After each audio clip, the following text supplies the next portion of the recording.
Das ist unser Leben. Wir sind so aufgewachsen, wir kennen nichts anderes.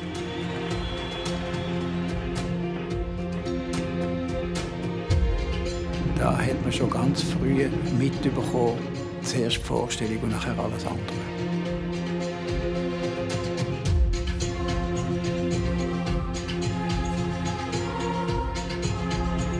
Je crois soit tu aimes ou tu n'aimes pas.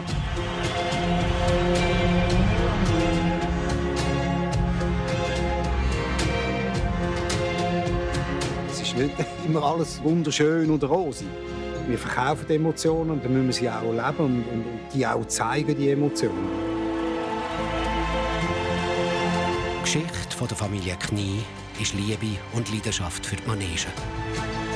Aber auch seit über 100 Jahren manches Drama und viel Krampf, um den Zirkus an die nächsten Generationen weiterzugeben.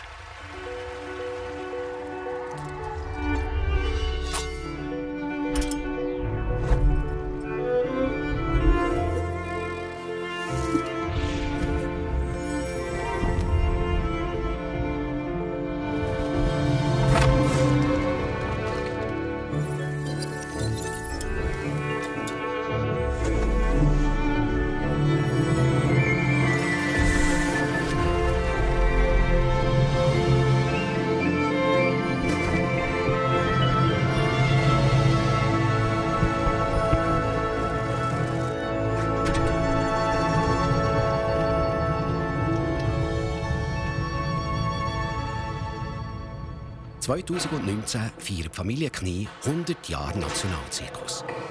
Die Vorbereitungen fangen schon ein Jahr vorher an. Mit dem Fototermin für das Plakat. Das ist das rote Röckchen mit dem Schiene und der roten Stiefel. Ich finde es super, gell? Das passt zum Logo. Das ist perfekt. Wunderbar. Es ist schon ein bisschen das Ebenbild von mir. Den ganzen Tag ist sie einfach im Zirkus. Oder wenn sie etwas sieht, das nicht gut ist, oder die Musik entweder zu laut oder zu leise liegt, sie tut mir alles weiterleiten. Sie ist da meine rechte Hand, kann man sagen, jetzt schon, mit 7-jährig. Aber wenn du nicht mehr magst, kannst du das Bein ablassen. Weißt du, hast Abstand, dann fangen wir noch mal an. Komm, wir üben das hier, Schatz. Nein, die andere Seite, Schatzeli. Der da, ja genau, der. Schön an der Taille. Ecco, così, mamma. Schau mich an. E guarda mich. Guarda, papi. Brava. Ecco, così, mamma. Es ist das Jubiläum vom Schweizer Nationalzirkus. Da wollen wir natürlich noch mehr bieten als sonst, das ist ja klar.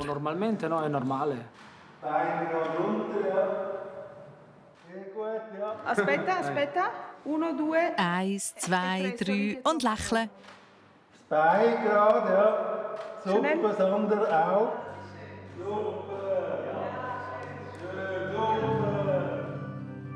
So muss es aussehen, wie das legendäre Plakat aus den 50er Jahren. Als Zirkusfamilie überleben war schon immer ein Hochseilakt. Auch in den Anfängen der Dynastie. Es war kein Zirkus. Es war eine offene Arena. Und das heisst, es ist auf dem Dorfplatz, mitten im Dorf, ist eine Bühne aufgebaut worden. Und dann auf dieser Bühne, und dann mit Orgeln und so, haben sie Musik gemacht. Und auf dieser Bühne haben sie eine Vorstellung gemacht, alles Mögliche, akrobatisch und Klöne. Dann sind immer die Frauen mit dem Blechteller rumgegangen und haben dann schon ein bisschen Technik gehabt. Die sind dann schon so lange mit ihrem Blechteller vor den Leuten gestanden, bis sie etwas gegeben haben. Wenn Knies mit ihren Zirkuswegen ins Dorf kamen, sind die Leute von weit her schauen. Zum Glück für die Dynastie Knie hat sich auch eine gewisse Margrit Lippuner dazu überreden, von einer Schulfreundin.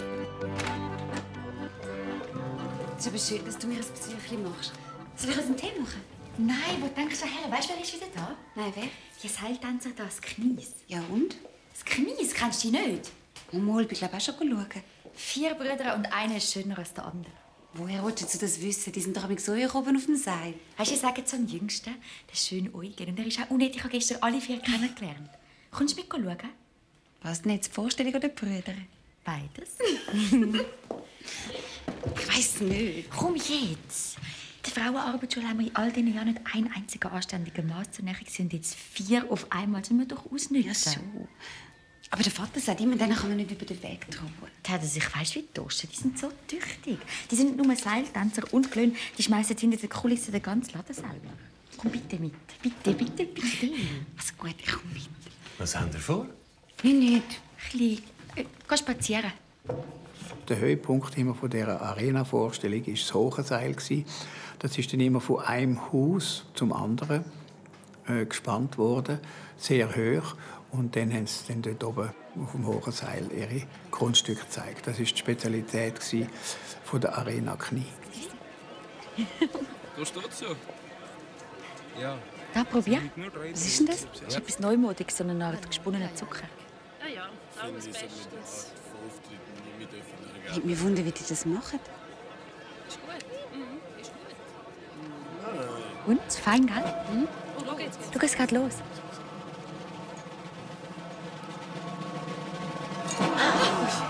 Ich kann gar nicht hinschauen. Solltest aber. Du siehst gar nicht, wie schön das ist.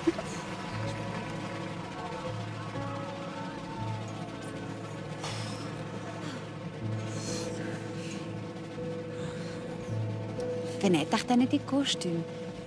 Die müssen ja noch recht etwas aushalten. Das kostet sicher einen Haufen. Darum holst du die Zeit drin. Und bei den anderen geht die Mutter Knie mit dem Teller rum. Sie nennen das Manchen. Manchen? Lustig, gell? Manchen.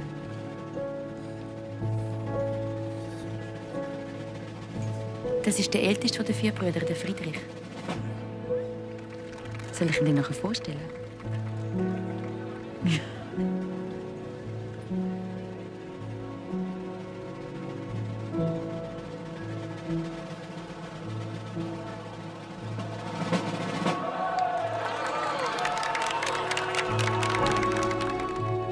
Friedrich Knie war sich gewöhnt, dass nach der Vorstellung ein Paar, wie man dann oben gesagt hat, Fräulein auf ihn gewartet. Aber so eine wie die Margrit Lippuner ist ihm dann doch noch nie begegnet. Herr Knie? Ah, sind schon wieder bei uns. Freut mich. Das ist meine Freundin, das Fräulein Lippuner, der Herr Knie. Freut mich. Meine Sitz? Sind Sie in der Vorstellung? Ja, es war grossartig. Das Fräulein Lippuner hat ganz viele Fragen. Ja, die meisten wollen wissen, ob ich so hoch oben auf dem Seil keine Angst habe. Was machen Sie dann, wenn es plötzlich anfängt zu regnen? Schauen, dass ich nicht ausrutsche. Ja, aber das ist eine gute Frage. Wir haben vor, ein Zelt zu kaufen. Da können wir immer spielen, auch wenn es Katzen hagelt. Da könnten Sie ja viel besser dafür schauen, dass wirklich alle Zuschauer zahlen. Und müssten nicht manchen. Ja, das ist tatsächlich so. Kostüme müssen auch viel weniger aushalten. Ja, das stimmt. Aber das Fräulein Lippuner will schon auch wissen, wie es ist, so hoch oben auf dem Seil zu stehen. Ja, da hat man natürlich schon ein bisschen Respekt. Aber das ist nichts gegen das Gefühl, wie wenn man einem Fräulein gegenübersteht, das ganz genau heranschaut. Darf ich Sie auf einen kleinen Rundgang einladen? Gern. Also, wenn Sie ihn nicht ausmacht. Ich schaue mal, wo der Eugen ist.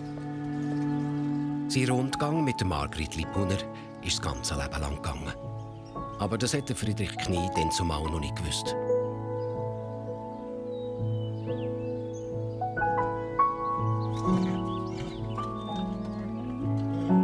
Ein Jahr vor dem Jubiläum in St. Gallen holt der Ivan am Morgen seinen Grossvater Freddy ab. Weil probiert wird auch während der Tournee. No. Jawohl. Andiamo, sì, ja. Gut schaffen. Hast du mir einen Kaffee gemacht? Ja. Danke. So. Heute Morgen wieder Probe. Musst gut aufpassen bei den Arabern, dass der Iman nicht von allein Walze macht. Und der ist ihm auch. Ja, ist ihm auch. Ich habe einen ganz guten Draht zum Ivan, oder? Und ich glaube schon, dass er mich auch ein bisschen als Vorbild anschaut. Und ich hoffe es auf jeden Fall. Soll ich so? Guten Morgen. Nachher, wenn er fertig ist. Ich bin eigentlich das erste Mal geritten, bevor ich das erste Mal stehen konnte. Also, ich habe immer von meinem Großvater gelernt. Für mich war das wunderschön, weil ich kenne die Erfahrung, die er hat. Es ist wie eine Ehre für mich, von ihm zu lernen. Alles, was für Zirkus und so ist, habe ich alles von meinem Vater gelernt. Und sehr eine strenge Schule gewesen, aber wenn man nicht wirklich krampft oder auch einen strengen Lehrer hat, kommt man zu nichts.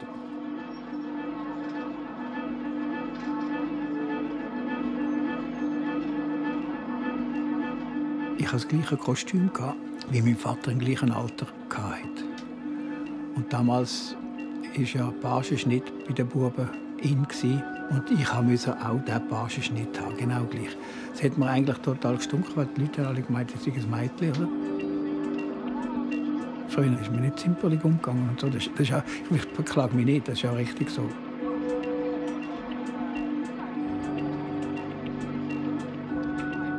Mein Vater hat immer gesagt, nein, ich habe schöne, edle Pferde. Und darum hat er immer Pferd gesagt. Und Rösser sind für ihn einfach die Arbeitspferde der Bauern. Das ist ein alter Zopf und das ist einfach jetzt bei uns so geblieben. Opa! Opa! Er hat natürlich eine neue Ära eingeläutet, oder? In der Pferdedressur.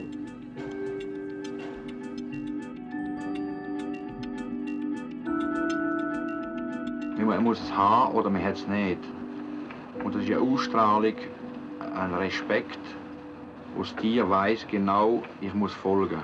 Und nicht aus Angst, sondern rein aus Liebe. Der Freddy Senior war in der Manege der Grand Seigneur von der.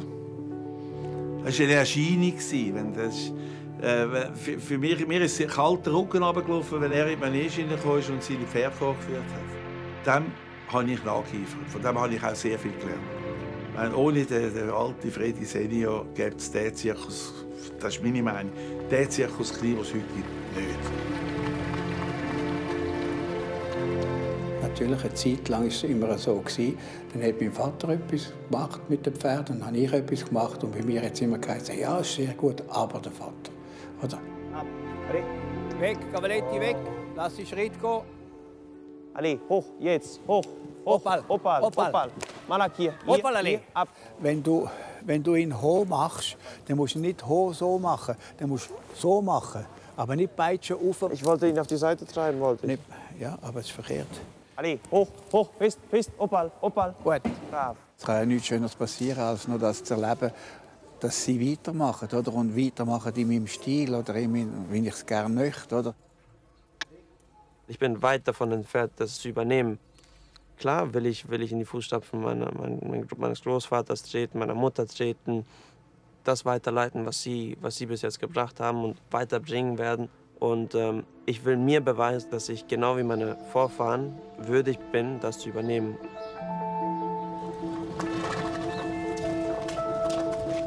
Komm. Pferde haben Vortritt bei uns. Ob es von links oder von rechts kommt. Und schon geht's weiter. Ein nächster Spielort. Ich will jetzt hier in St. Gallen noch alle Wege waschen, dass wir sauber nach Zürich kommen.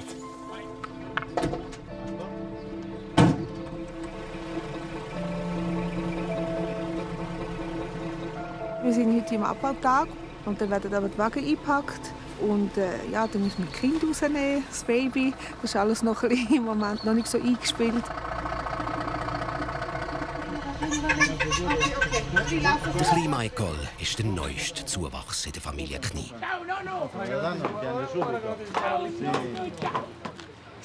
Die 7. Zirkusgeneration.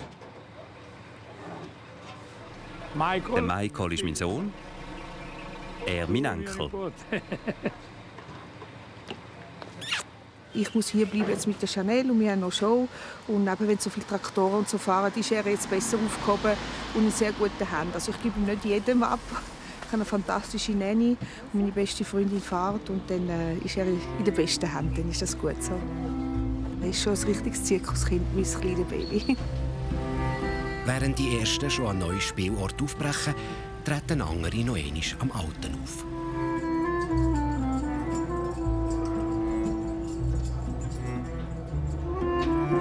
Bevor er am Eingang steht und Programm verkauft, verwandelt sich der Peter Wetzel in Glon Speedy. Das war immer mein Traum schon als Bub. Also das heisst, das hat nicht irgendwie, weil ich kleinwüchsig bin. nur im Zirkus arbeiten kann. Wir haben auch mehrere andere Möglichkeiten mit anderen Berufen. Und ich habe das eigentlich immer schon als Bub. Und ich habe es gleich gemacht, wenn ich 1,80 Meter oder 1,32 Meter war. Dann ist es gleich rausgegangen. Ich bin zwar immer lustig, aber gelohnt ist mehr, wenn ich geschminkt bin. Und abgeschminkt bin, ist mehr, wenn ich so mein eigenes privates Leben habe. Ja. Also jeder hat mal eine Laune oder etwas, aber beim Klon sieht man das nicht. Das ist das Innerliche.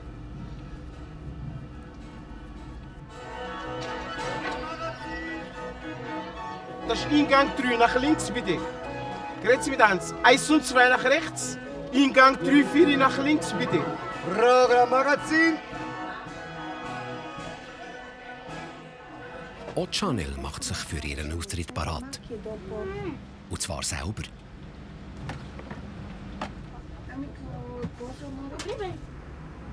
Poco davanti, genau. Sonst schimpft der Papi nicht, dass sie sich zu fest schminkt.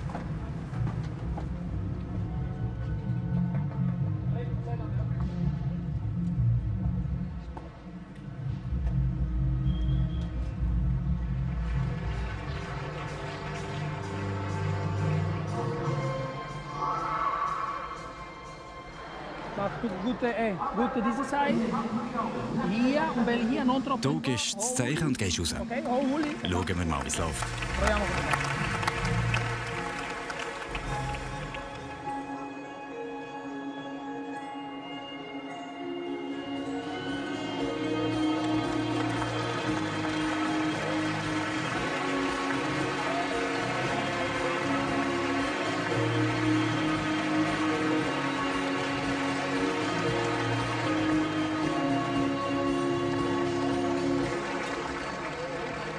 Die Vorstellung läuft noch, aber draussen wird schon alles für die Weiterreise vorbereitet.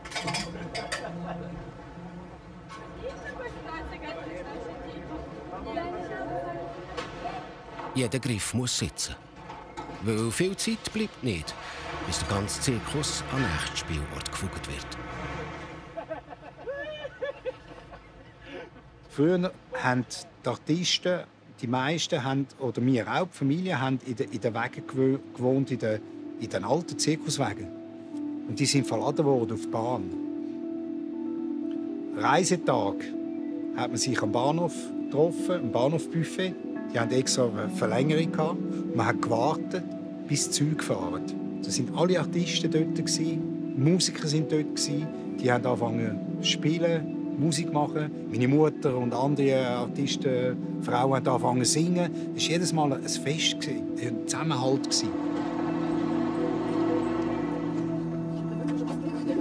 Auch heute reisen die Artisten noch manchmal mit dem Zug, ihren eigenen Waggon.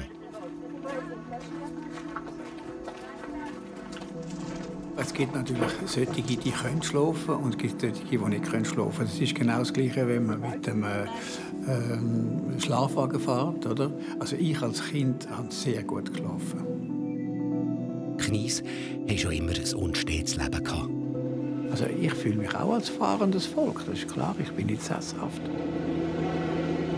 Viele Leute hatten früher Mühe mit dem fahrenden Volk. Kommen Sie rein. Auch der Vater von der Margrit Lippuner. Nehmen Sie Platz. Soll ich euch noch etwas zu trinken bringen? Nein, ist nicht nötig.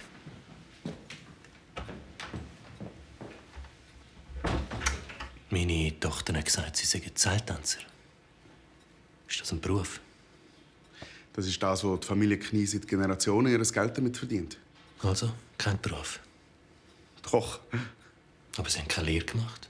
Kein Abschluss? Keine Meisterprüfung? Die schwierigste, was es gibt. Bei mir beurteilen jeden Tag Hunderte von Leuten, ob ich meine Arbeit recht mache. Und wenn ich die Prüfung nicht immer wieder aufs Neue bestehe, dann habe ich bald keine Arbeit mehr. Eben, sage ich doch. Eine unsichere Sache.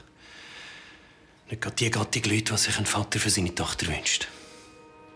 Haben Sie schon mal einem Seiltänzer zugeschaut? Ja, ist schon lange her. Die laufen einfach so über ein Seil. Heute am Morgen dort. Wissen Sie eigentlich, wie viel Training es braucht, dass man über ein Seil laufen kann, dass es einfach aussieht? wie viel Organisation dahinter steckt, dass man heute in der einen, morgen in der anderen Stadt spielen kann, dass wir die Arena aufbauen dürfen, dass die Leute im Voraus wissen, dass wir kommen und dass sie für die Vorstellung Eintritt zahlen. Ja, das ist sicher aufwendiger, als man meint. Aber wegen dem haben die Zirkusleute gleich nicht den besten Ruf. Wie Korber oder Pfannenflicker. Es gibt ihren Beruf, solche und solche. Aber die Familie Knie wäre nicht schon seit Generationen erfolgreich in diesem Metier tätig, wenn wir nicht genauso tüchtig geschäften wie jeder anständige Handwerker. Jetzt sitzen Sie ab, junger Mann. Ich habe noch gemeint. Wir wissen auch, dass die Vorstellungen dieser Arena keine Zukunft haben. Darum kaufen wir ein Zelt. Zum was? Zum drin auftreten. Im Ausland ist das schon gross Mode und wir machen das jetzt in der Schweiz. Eine Firma im Emmental baut uns jetzt 2 Mastzelt für 3000 Leute. Und Sie glauben tatsächlich, so viele Leute wollen ein paar Seiltänzer sein? Nein. Und darum bieten wir noch ganz andere Attraktionen. Ich selber habe angefangen, Hunde und Ross zu dressieren. Sie werden sehen, das wird grossartig. Wissen Sie, Herr Lipuner, wir denken an unsere Zukunft. Wir sind 4 Brüder und jeder von uns wird einmal eine Familie gründen. Gritli? Gritli? Doch noch etwas zu trinken. Ist gut. Was? Beim Mittag stoßen wir darauf an. Aber jetzt wäre ich froh, Sie würden mich mit meiner Tochter noch schnell allein lassen.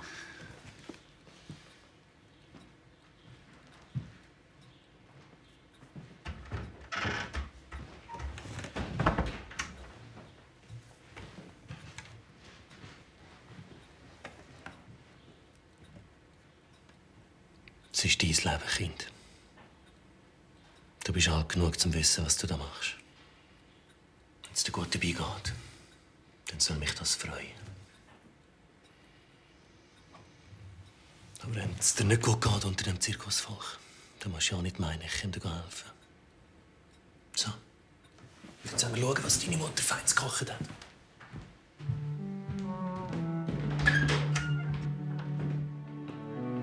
Die Margrit hat sich von ihrem Vater nicht abhalten. Ihre Beziehung zum Friedrich ist das Fundament der 100-jährigen Dynastie Knie.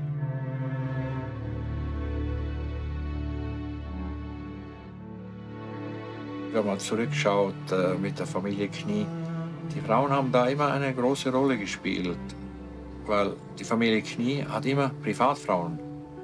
Jede Generation haben Privatfrauen geheiratet. Das ist ein Ausdruck. Sie kommen von privat. Wir sind Zirkusleute und sind privat. Das ist ein Ausdruck, der einfach steht. Nicht aus dem Zirkus und nicht aus dem Fach. Das war irgendeine gute Mischung, glaube ich. Die Margrit und der Friedrich haben nicht allein geheiratet, sondern zusammen mit dem Friedrich seinem Bruder Rudolf, der auch eine Private hat geheiratet. Sophie Grieser. Es war sicher nicht so üblich, dass es Doppelhochzeiten gegeben hat. Es war ein riesengroßer, fast öffentlicher Anlass. Die Familie Knie war sehr bedeutend. Das war eine Berühmtheit in Rapperswil. Und heute würde man vielleicht sagen, es ist doch etwas mit einer Marketingaktion zu tun gehabt. Und ich glaube auch, die haben das vielleicht sogar aus Spargründen gemacht. Es ist billiger eine Doppelhochzeit als 2-mal eine. Ja, die müssen aufs Geld schauen.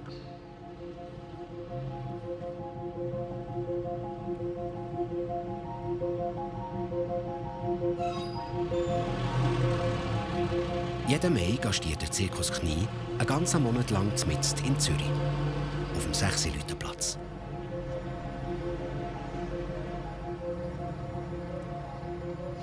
Früher war es immer nach dem 6 Leute, gerade die Woche drauf, hätte Knie noch drauf, weil der Platz mit Wiese schon kaputt war von 6 Leuten. Das hat sich dann so eingependelt und es hat eigentlich auch gar nicht gross irgendjemand anderes drauf wollen. Aber natürlich, wenn man 100 Jahre immer im Frühling auf einem Platz ist dann das schon auch eine eingespielte Tradition. Der Zirkus Knie ist eine Institution in Zürich. Einen Monat lang auf dem 6-Leute-Platz. Das war schon immer so. Außer dem Krieg, wo der Platz ein Herdöpfelfeld war. Es gibt einen Haufen Bilder vom Knie auf dem Platz. Schon fangen Spezialisten und Arbeiter an, das weite 4-Mastenzelt aufzurichten. Unter ihren geschickten Hammerschlägen bahnen sich die Pfähle einen Weg durch den harten Boden. Vor dem Krieg durften nur 6 Leute, die Heilsarmee und der Zirkus Knie auf dem Platz. Und wir sind da gar nicht unglücklich, dass da Bewilligung gegeben worden ist, grosszügig geworden ist. Aber wir müssen auch kämpfen. Das heisst nicht so, dass wir immer alles geschenkt bekommen. Wir kriegen also den 6 Leute Platz nicht, weil wir Knie heißen oder weil wir vielleicht blaue Augen haben. Das ist also verkehrt.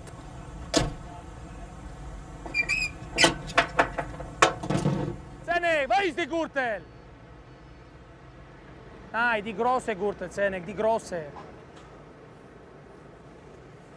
Oben! Oben! Stop! Hai portata giù la 15-15?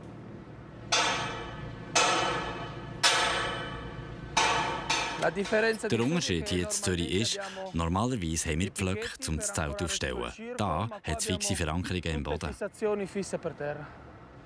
Hopp, fermo, vai.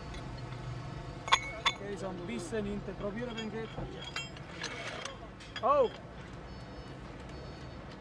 Wir sind früher auch auf dem 16-Leute-Platz gestanden, haben gespielt, mehrmal, oder?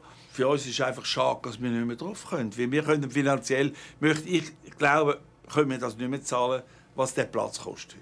Das Risiko ist auch zu gross, wenn Sie da irgendetwas kaputt machen. Das sind so Marmorplatten oder so Platten. Und wenn Sie da irgendetwas kaputt machen, dann können wir das nicht mehr zahlen.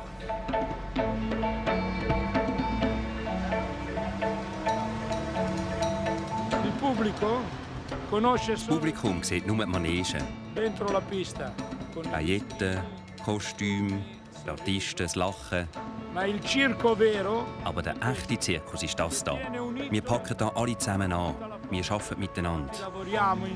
Und das verbindet uns als Familie. Die Arbeit.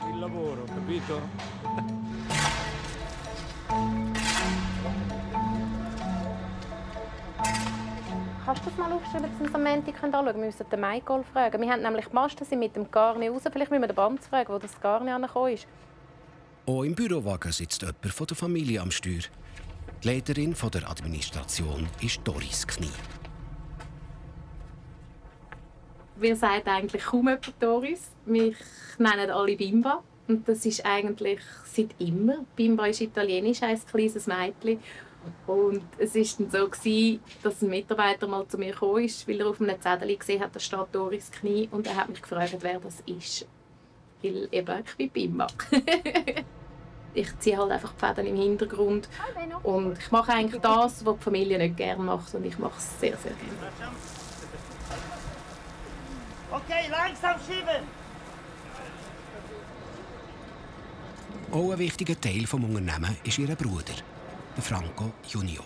Die ganzen Lüftungen, die es hier hat, die sind natürlich da. Das ganze Segment ist so fein, das ist so staubig wie Mehl, oder? Da ist alles voll Staub, oder? Die Linsen, die Geräte, und muss natürlich regelmäßig da putzen, oder? Das ist natürlich schon ein bisschen speziell bei uns. Der Vater von Franco Junior und Doris ist der Franco Senior. Er kommt heute zu Besuch. Morgen. Hey, Sali. Ciao. Mein Vater war technischer Direktor. Als er abgetreten ist, habe ich wirklich 1:1 das ganze technisch übernommen. Und ich bin eigentlich froh, dass, was er an Administration hatte, dass das meine Schwester übernommen hat. Weil das war extrem viel. Und ich denke, es hat immer etwas darunter gelitten. Ich bin 45 Jahre mitgereist. Und jetzt bin ich zu Rapperswil im Kinderzoo. Ich habe dort auch genug zu tun. Nein. Sollte die Jungen machen, die auch schon bald 40 sind. Die Jungen.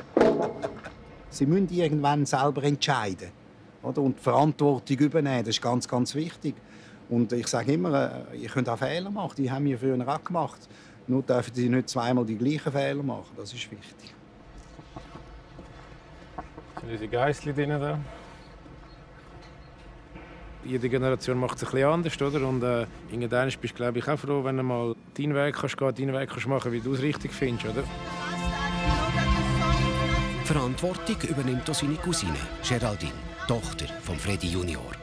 Sie hat jetzt die Leitung übernommen von Choreografie, Licht, Ton, Artisten aussuchen, alles. Das macht sie alles.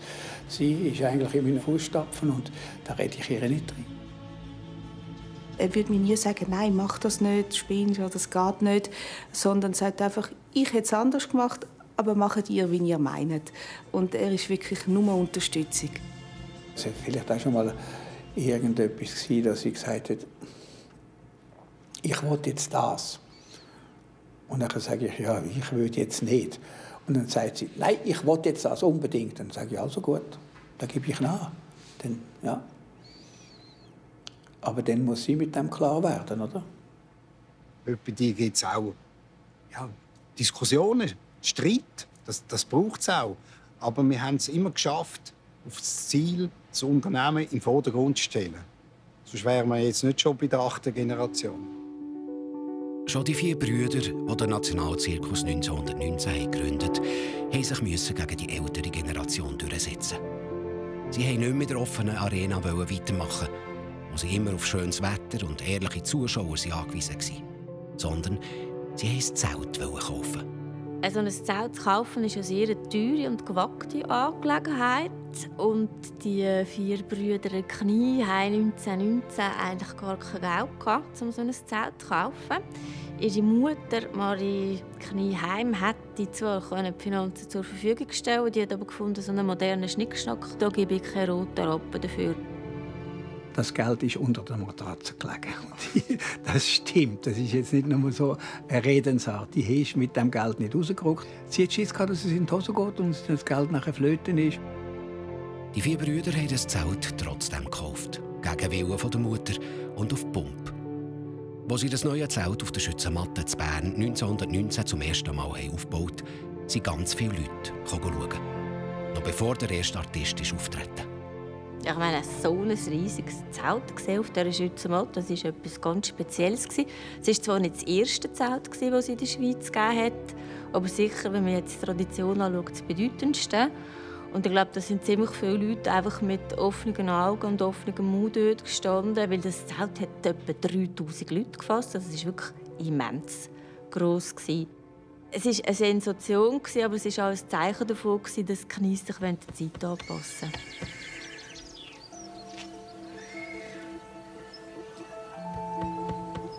Mich mich auch gewundert, wie viele Leute kommen. Ja, mich auch. Die Margrit Lippuner und ihre Schwägerin Sophie Griesser haben ganz genau gewusst, ihre Männer haben sich mit dem Kauf von diesem Zelt weit aus dem Fenster gelehnt. Vielleicht sogar ein bisschen zu weit. Voilà. Mal. Wo kann man da absitzen?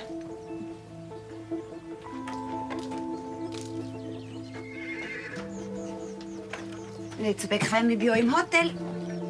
Aber die tun es auch. Wenn nicht genug Leute kommen, ist dann sowieso fertig Hotel. Dann sieht dann unsere Wohnung etwa so aus. Aber wenn wir Glück haben, können wir uns noch Scheiben leisten. Es war eine Bier-Idee, das teure Zelt auf Pump zu kaufen. Wie sollen wir das dem Zeltbauer je zurückzahlen? Mit Hilfe der Leute.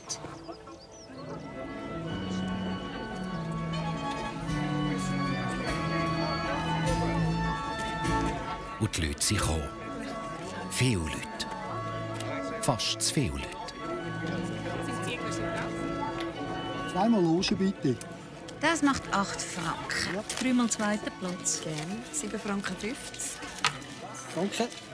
Der nächste, bitte. 2,50 Franken. Ich bin mit dem Friedrich im Regelclub bei Zeinstein. Der billigste Platz kostet 60. Lade dich einfach rein, Hauptsache das Zelt wird voll. Das macht mal Eindruck. Ich schaue dann die Kasse mit ins Zelt. 60 ab. 3-mal reservierte Platz. Meier ist mein Name. Jawohl. Zähl ich voll. Wie voll? Einfach voll. Was, echt auch? 9 Franken.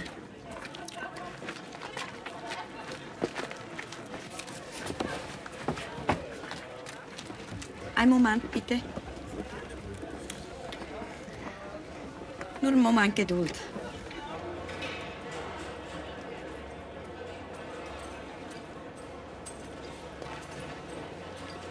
Herr Cavallini? Signora Knie, was kann ich für Sie machen?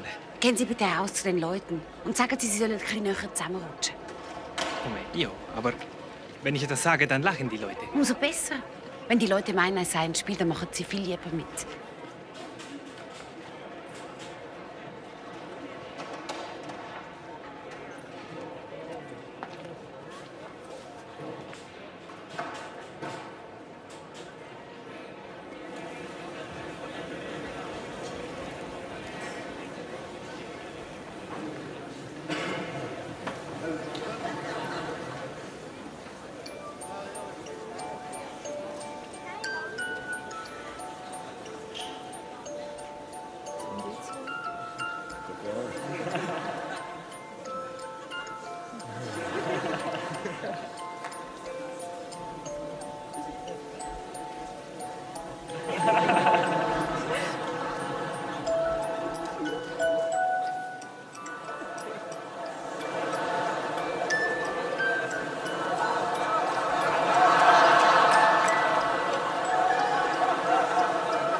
Vom Klon zum Platzanweiser.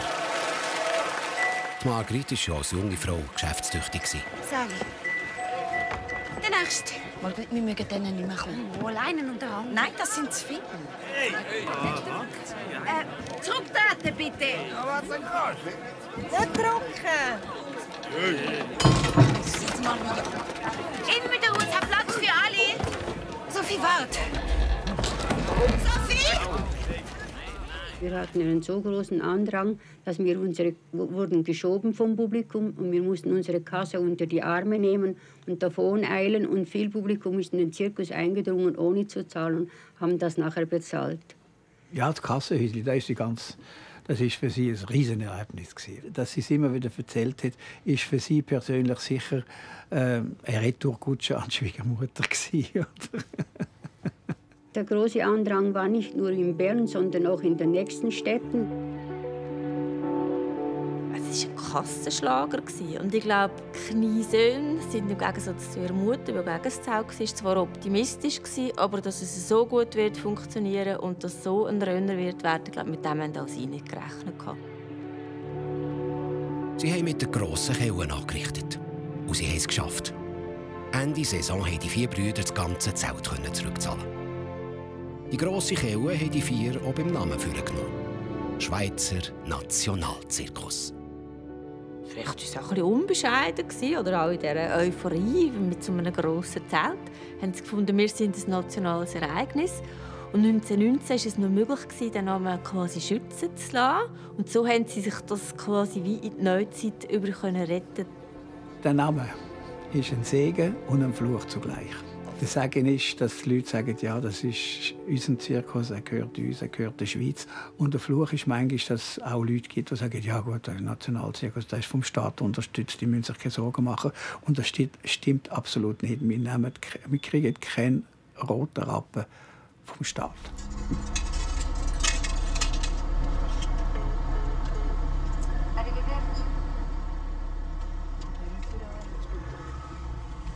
Der Michael und Geraldine fahren nach Italien. Dort wird das neue Zelt zusammengenäht, das das Publikum der Familie Knie zum Jubiläum schenken Ciao ragazzi. 250'000 Franken wollen Knies mit einem Crowdfunding sammeln. Eine Art modernes Manchen. Wir sind uns bewusst, dass gewisse Leute sagen, ja, haben die das nötig, müssen die jetzt betteln. Also es ist nicht, dass wir wirtschaftlich schlecht stehen und wir haben das Geld nicht, um ein neues Zelt zu kaufen. Es ist eigentlich mehr so eine Verbundenheit. Die nicht wollen, müssen es ja nicht machen. Sollen sich gar nicht mehr aufregen. Geraldine. Geraldine, das ist die Plache für vorne, die sie gemacht haben. Weißt du, die um das Zelt herumgeht. Vorher war das Band nur so breit, jetzt ist es breiter. Ein neues Zelt plus minus hat etwa 12 Jahre. Das, was wir jetzt noch hatten, ist jetzt wirklich schon durch. Und dann haben wir gesagt, jetzt für die 100 Jahre machen wir die ganze Location brand new.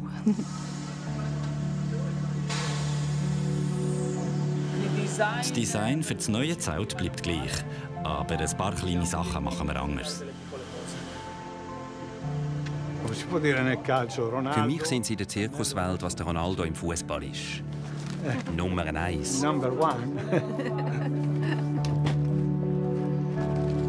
Mein Mann, der Michael, sage ich immer, ein Sechser im Lotto. Also er ist meine grosse Liebe, er ist mein Seelenverwandter. Wir haben die gleiche Leidenschaft und wir geben alles für das Unternehmen. Er tut natürlich Geraldine sehr, sehr unterstützen und das ist auch richtig so. Er ist schon ein Zugpferd. Er macht eigentlich alles. Oder? Er kümmert sich um Tiere, er kümmert sich um den Auf- und Abbau und er ist Multitalent. Also er macht eigentlich alles im Zirkus.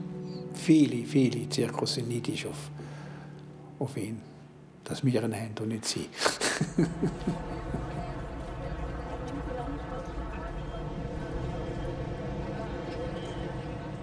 Am Zirkusfestival von Moskau wollen Freddy Junior und seine Frau Marie-José ein paar Artisten treffen, die bei der Jubiläumstournee dabei sein sollen. Natürlich sind die beiden beruflich unterwegs. Aber manchmal sind sie auch ein ganz normales Ehepaar. Komm, schau nicht zu viel in die Fenster rein. Da. Ja, also muss man die wunderschönen Fenster. Das ist einfach das schönste Warenhaus, was es gibt. Also Warenhausgeschäft. Er hat das überhaupt nicht gern. Das ist nicht seine Sache.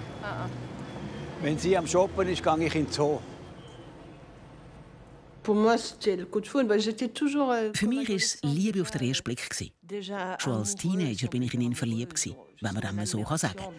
Ich habe ihn angehimmelt, wie man einen Star anhimmelt. Ja, der Freddy hat mich schon immer fasziniert. Ich war toujours fasciné par Freddy.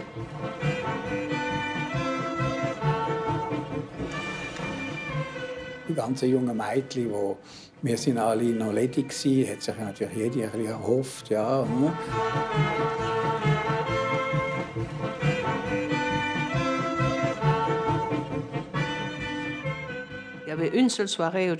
Ich hatte nur gerade an einem Abend Zeit für den Zirkus. Ich bin an der Kasse gestanden und noch unbedingt ein Billett wollte. Aber es war ausverkauft. Das war mein grosses Glück. Der Freddy und sein Bruder waren am Buffet und haben das gesehen. Sein Bruder ist zu mir gekommen und hat gefragt, was los ist. Ich habe gesagt, dass ich in den Zirkus will, aber kein Billett mehr bekomme. Dann hat er für mich einen extra Stuhl ins Zelt gestellt. Das war meine Chance, um den Freddy zu treffen. Wo mein Bruder den Stuhl hineingesetzt hat und so, und dann haben wir eine Vorstellung gehabt, und dann erzählt er in der Garderobe, ja, habe da eine von Neuenburg, hat da kein Billett gehabt, habe sie reingesetzt, weil sie ist natürlich dann zuvorderst gesessen, wir haben sie schon alle gesehen, oder? Sie war ja nicht unauffällig gewesen, oder? Sie hat damals ganz kurze Haare gehabt, das hat damals eigentlich niemand gehabt, das hat sie müssen haben als Model, und dann hat er meinem Bruder gesagt, ja, weißt, ich habe noch gesagt, wir sind sehr viel ins Maskott über, wo wir sind jung waren. Und dann hat er gesagt, ja, weißt, ich habe gesagt, sie soll doch auch noch mitkommen. Und so, ja, ist ja gut. Und dort haben wir sich dann näher kennengelernt. Und dann war der Kontakt da. Es war Schicksal. Man weiss nicht, warum es Klick macht. Es hat einfach schnell gefunkt auf beiden Seiten. C'était des deux côtés assez rapidement. Der Rotplatz zu Moskau. 45 Jahre gehen die beiden schon Seite an Seite durchs Leben. Andere fotografieren auf dem Roten Platz den Kreml, aber sie sehen schon die nächsten Attraktionen.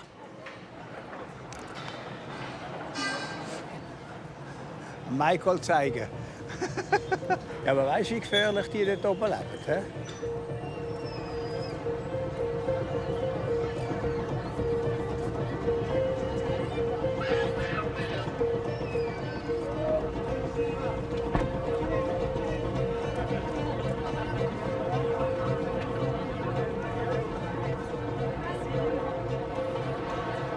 Alle Festivals sind für uns praktisch, weil da kommen die Artisten zusammen. Früher, wo es keine Festivals gab, hätte man viel mehr reisen müssen. Und jetzt sieht man sie immer so ein bisschen an verschiedenen Festivals zusammen. Und das ist für uns eigentlich praktischer. Es ist so ein bisschen wie eine Messe. An diesem Festival zeigen Artisten die ganze Vielfalt vom aktuellen Zirkusschaffen. Уважаемые зрители, на нашем фестивале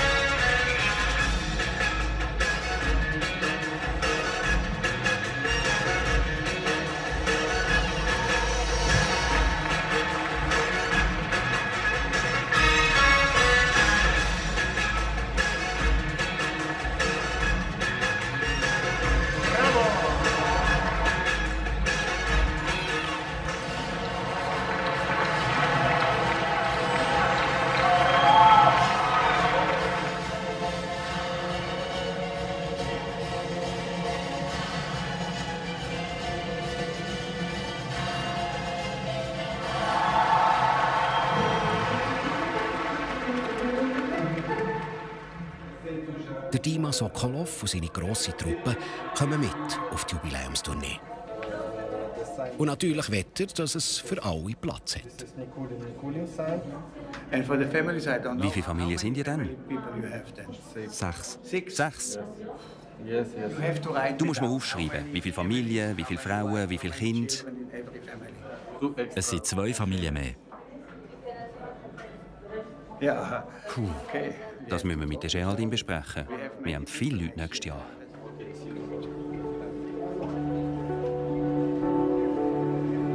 Der Fredi zieht es immer wieder in die Manege. Das ist der wichtigste Ort. Da wird in der Familie Knie sogar geheiratet.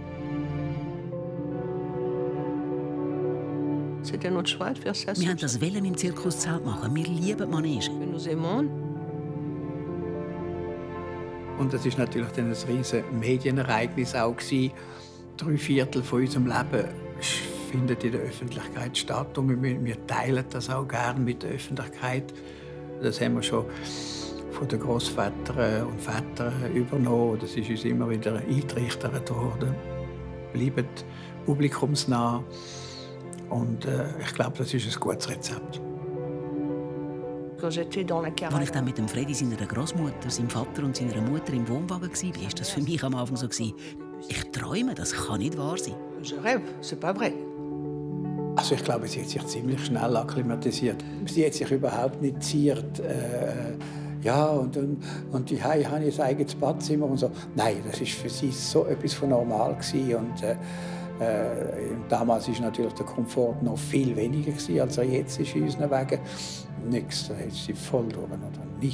Nicht mit den Wimpern gezuckert.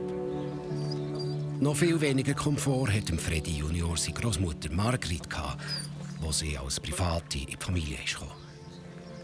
Findest du das Zirkusleben wirklich so toll oder sagst du das alles nur so?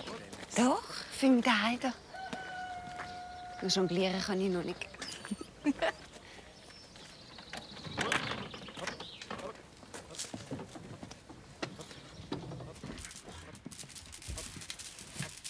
Schon ein paar Ränge da rein? Ja. Fließendes Wasser müsste es heutzutage eigentlich auch haben. Stimmt, das wäre praktisch. Aber da außen ist doch nach der Vorstellung am Leis Käferfest. Wie kannst du da schlafen? Nicht. Würdest du nicht auch lieber ins Hotel wohnen wie der Rudolf und ich? Nein. Aber dort hast du alles, was du brauchst. Ein equilibrierter Fakir und einen dummen August. Nein. Wieso? Die hast du ja da. Eben.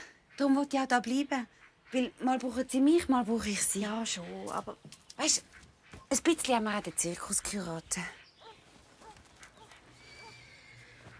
Das ist doch feudal. Wir leben in jeder Schweizer Stadt mitten im Zentrum.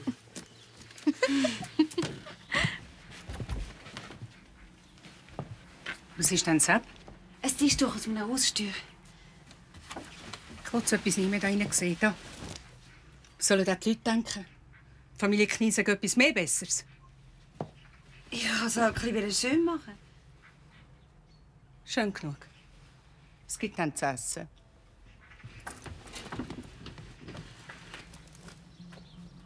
So eine hat es im Hotel nicht. Da kannst du machen, was du willst. Da nicht. Eben. Aber weißt du, ist schon recht. Weil wenn die Leute das Gefühl haben, das sei uns in den Kopf gestiegen, dann kommen sie nicht mehr in den Zirkus. Und dann können wir zusammenpacken. Ich meine, es ist doch ganz wichtig, dass die Leute auch uns schätzen. Wenn wir uns anständig benehmen, dann kommen die Leute auch zum Zirkus. Wenn wir jetzt so Querschläger wären, würden die Leute sich vielleicht eher mal überlegen, ja, sollen wir recht angehen oder nicht, oder? Für das die Leute auch im Jubiläumsjahr in den Zirkus kommen, veranstaltet die Familie Knie schon ein paar Monate vor dem Tourneestart eine Pressekonferenz. Ich werde euch jetzt unser Highlight präsentieren von der deutschen Schweiz. Das ist Giacomo Müller. Wir begrüßen das Risiko von der Familie Knie. Wir geben uns Mühe, wir werden pünktlich kommen, aber auch jeweils pünktlich wieder gehen. Da der Victor und ich immer schon ein bisschen in verschiedenen Zusammenhängen geschafft haben, sind wir nicht so gewöhnt, uns auf andere Zusammenhänge einzustellen. Ich kenne ihn einfach noch nicht so gut. Wir haben einmal eine Spezialsendung gemacht. Mich kennst du noch nicht so gut? Der Zirkus. Ah, okay. Ja, die kenne ich oft auch nicht, muss ich sagen. Eigentlich je länger, desto ja, weniger. Und ich bin froh auch. Kabarettisten als Zugpferd. Das hat im Zirkus Knie schon eine lange Tradition.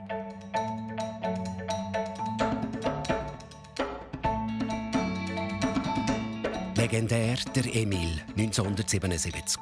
Auch wenn der Anfang hart war für ihn. Die haben das nicht gerne, meine Eltern, dass ich auf der Bühne so Zeug mache und Kabarett spielen, gar nicht. Und dann habe ich gewusst, jetzt muss ich meiner Mutter sagen, dass ich zum Zirkus gehe. Sie, die immer zu mir gesagt hat, aus dir wird sowieso nichts. Du landest höchstens noch beim Zirkus. Ich dachte, jetzt muss ich meinen Eltern sagen, dass ich wirklich beim Zirkus lande. Unter dem Motto Knie mit Emil zeigen wir Ihnen ein vollständig neues internationales Zirkusprogramm mit Artisten, Clowns und Tieren aus aller Welt. Wasser. Ich habe Brombeere, Erdbeere, Bodenbeere. Ich habe Kamarell.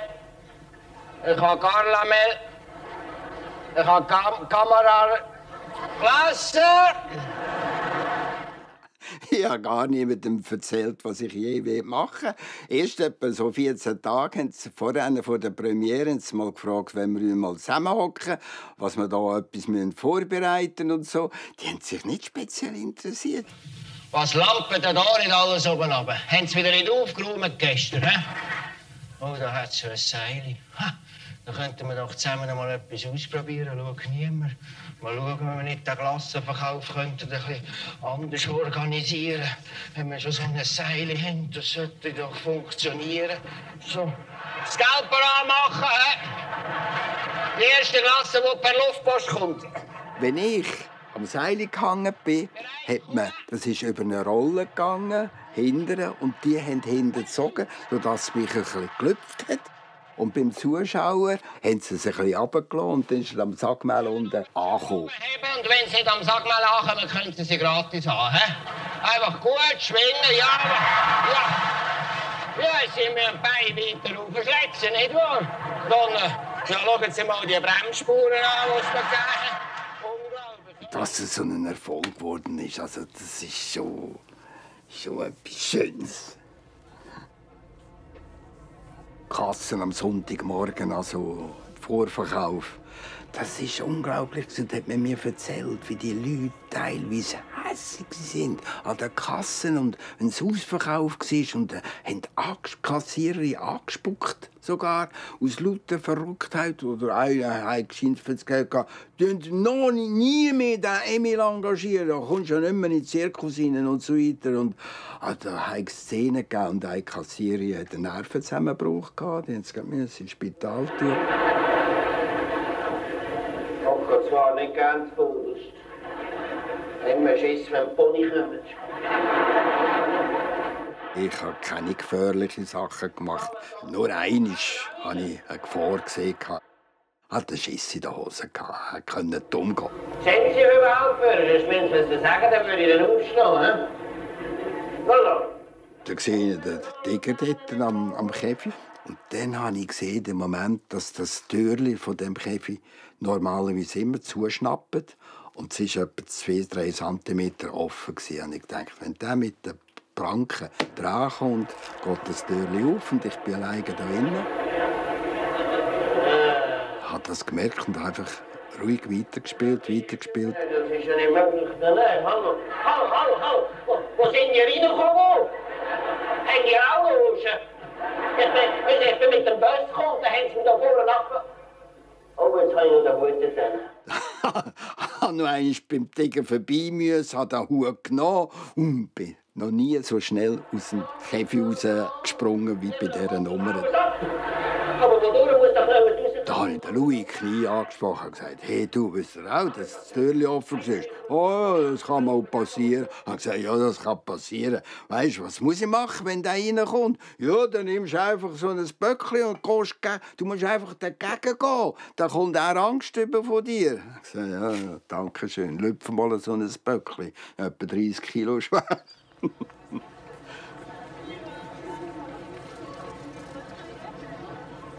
Wenn Zuschauer nach einer Vorstellung heimgehen, geht für die Zirkusleute die Arbeit weiter.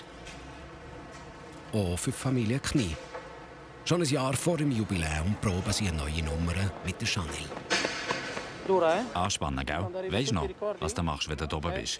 Den Körper anspannen und Beine auch. Alles. Bist du bereit? 1, 2, 3, ab. Sehr gut. Beine aufstrecken. Dann biegst du die Hingere. Weiter. Jetzt habe ich die nicht mal mehr gegeben. Chanel ist nie müde. Sie will immer proben. Das ist etwas, was du nicht erzwingen kannst. Man kann nicht einfach befehlen, jetzt machst du das.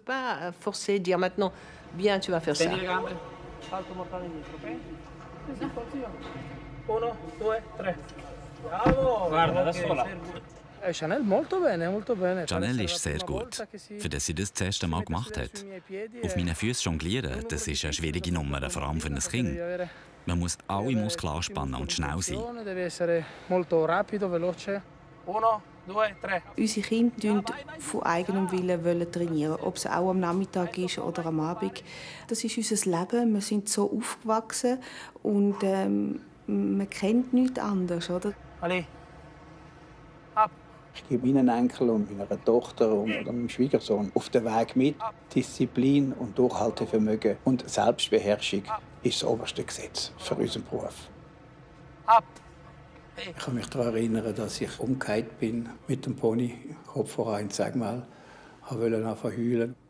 Da hat mein Vater mich an der Hand genommen, ganz fest die Hand gedrückt und gesagt, jetzt wird nicht geheult, kannst nach hinter dem Vorhang heulen. Und das hat mich schon auch ein bisschen geprägt. Das hat schon gezeigt, ja, the show must go on.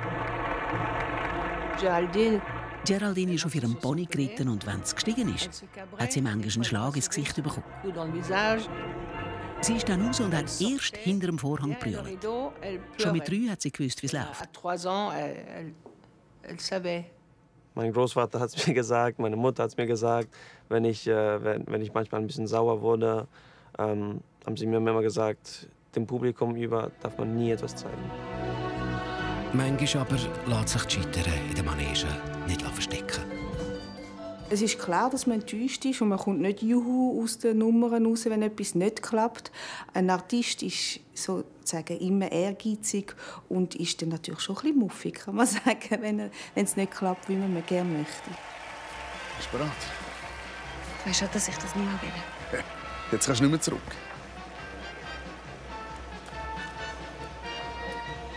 Schau, Lampenfieber hat jeder, das gehört dazu.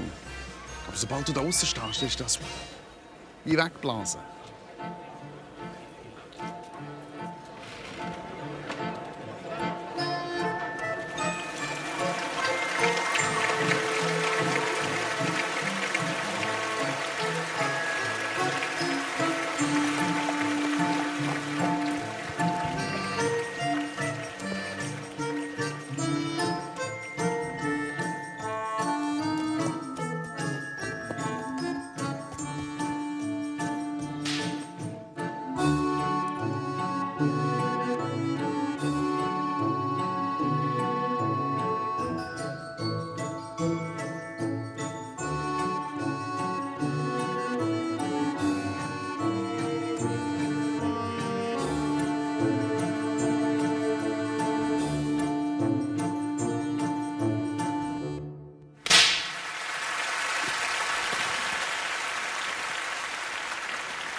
Bravo. Nie mehr.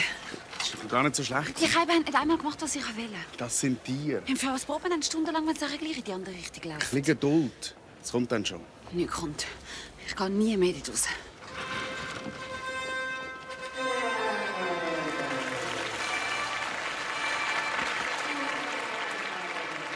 Wir sind die Familie Knie. Wir leben davon, dass wir hier rausgehen. Ich nicht. Ich passe auf unser Geld auf das Land. Und wenn es dir nicht passt, kannst du einen Stecker dazu stecken. Meine Großmutter Margret, die hat sehr aufs Geld geschaut. Und das war eben auch wichtig, weil ja, unsere Großväter, das sind alles Künstler, oder? Das waren keine Manager. Und sie war natürlich eine Geschäftsfrau. Vor allem ist sie eine geworden. Auch weil sie jeden Abend selber an der Kasse ist gesessen. Das ist heute noch so. Und so war es natürlich auch beim Knie. Die Frau Margret, die hat Moneta, Finanzen hat sie jeder gehabt. Es waren immer Frauen, die Köhler hatten.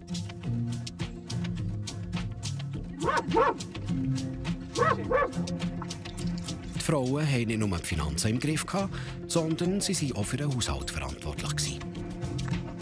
Die angeheirateten Privaten sind beim Knie nicht in die Manege.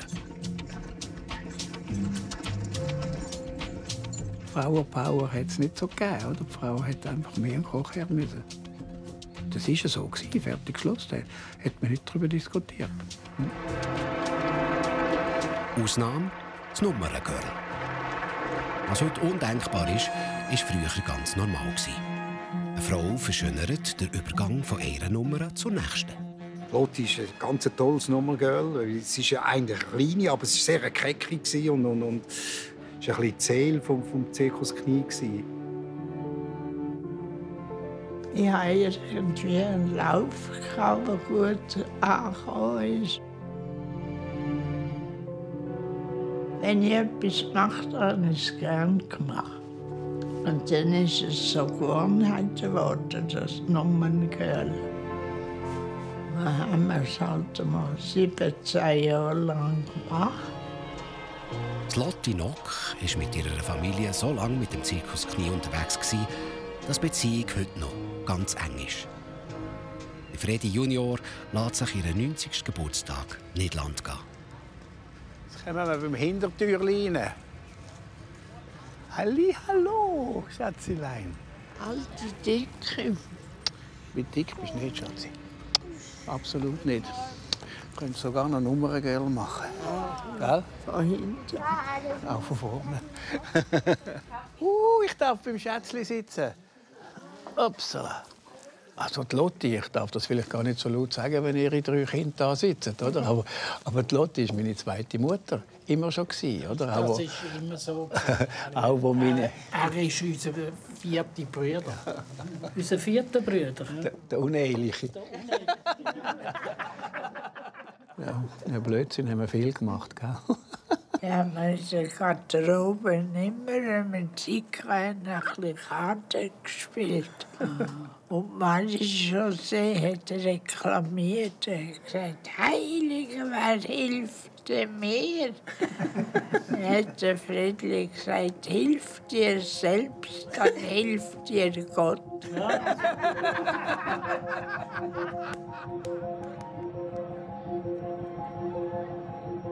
Menschen stehen auf der Tournee vom Zirkus Knie heute noch im Zentrum. Aber früher waren noch mehr Tiere dabei, zum Beispiel Elefanten.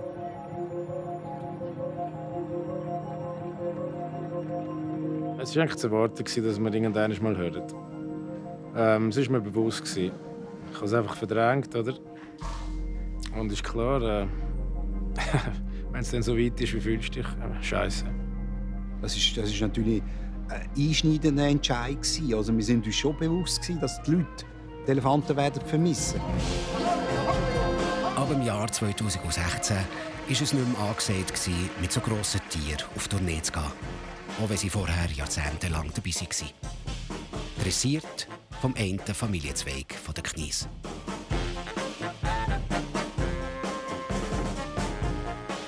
Mein Vater Von seiner Statur her war er ziemlich ein Fester und die Leute haben ihn gekannt, Rolf Knie mit seinen Elefanten. Oder? Und ich habe es auch schön gefunden, weil er hat sich langsam bewegt wie die Elefanten. Also er war nicht hektisch, er hat irgendwie eine Ruhe ausgestrahlt. Oder? Und das hat zu den Elefanten gepasst.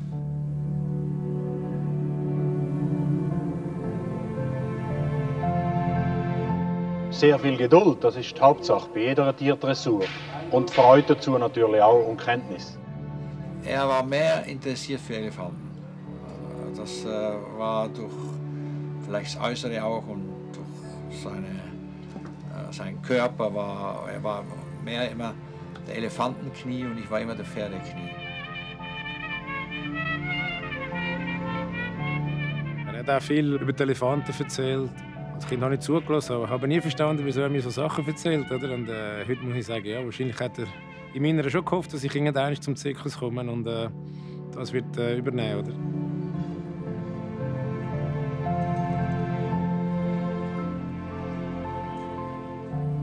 Wenn der Zirkus Knie in Neuchâtel hat gastiert, sind seine Elefantenalben durch die Stadt getrottet und in Neuenburgensee baden.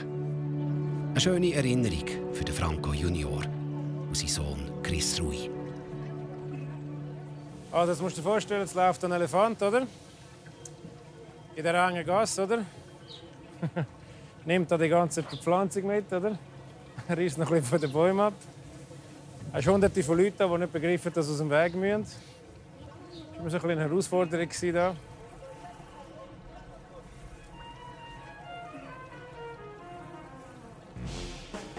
Wir haben immer den Leuten gesagt, nie an die Wand stehen, weil es hat immer Elefanten gehabt, die rausgekommen sind, einfach das Viertel gekratzt haben an der Wand. Und dann macht die einfach platt, wenn du dort stehen bleibst.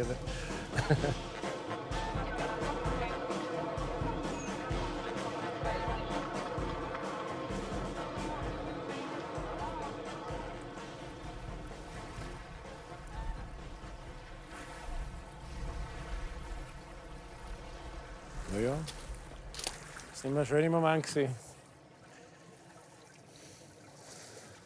immer ein Highlight. Das war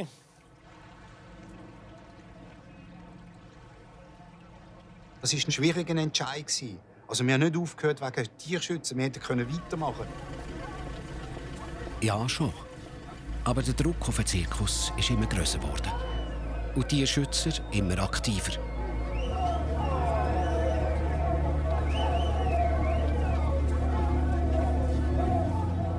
Früher hat der Zirkus Elefanten in einem Güterwagen transportiert und das war ganz sicher nicht tiergerecht.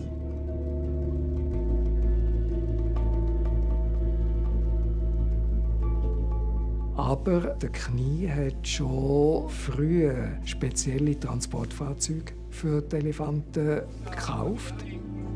Also gegen die Haltung der Elefanten im Knie, solange sie mitgeführt worden sind, das ist absolut tiergerecht. Wegen dem Schweizer Tierschutz hat der Zirkus Knie also nicht aufhören mit den Elefanten.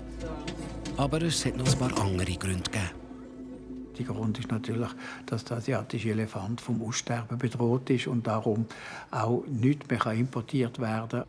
Das war mal ein Grund. Und auch sicher mal, wir hatten immer sehr hohe Ansprüche an die Haltung. Und die Plätze werden immer kleiner, es wird immer alles komplizierter, alles wird teurer. Und ja, somit war das ein bisschen der Entscheid.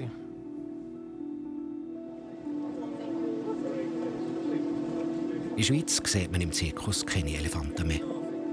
Aber an anderen Orten schon. Am Zirkusfestival von Monaco zum Beispiel, wo sich einmal im Jahr die ganze Zirkuswelt trifft.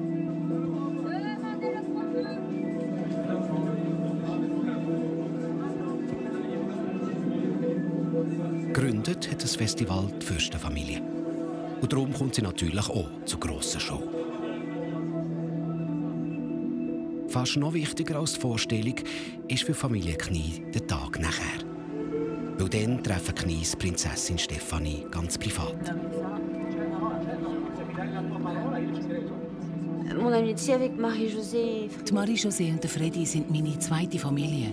Das ist mehr als Freundschaft. Das kann man nicht erklären. Ich liebe sie von ganzem Herzen und wir sind schon immer füreinander da gewesen, in guten und in schlechten Zeiten. Das ist das, was zählt. Wir sind schon seit einer Ewigkeit mit der Prinzessin befreundet. Ich habe sie zum ersten Mal getroffen, als sie 8 war. Sie ist mit ihren Eltern in den Zirkus gekommen. Der Fürst Renier ist ein totaler Zirkusfan, immer schon gewesen. Er hat dann das Zirkusfestival ins Leben gerufen vor 43 Jahren.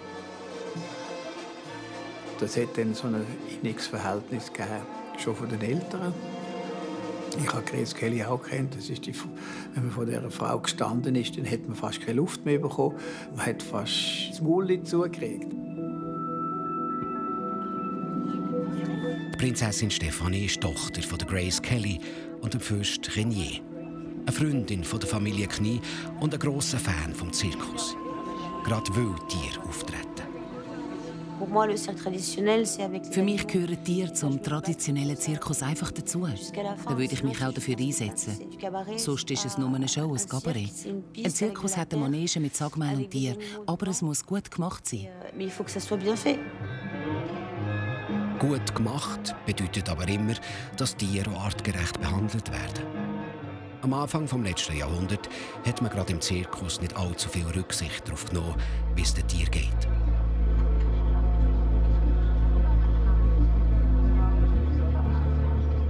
Ich meine, wenn man 100 Jahre zurückgeht, dort ist man nur davon ausgegangen, dass Tiere nicht einmal Angst oder Schmerzen empfinden können.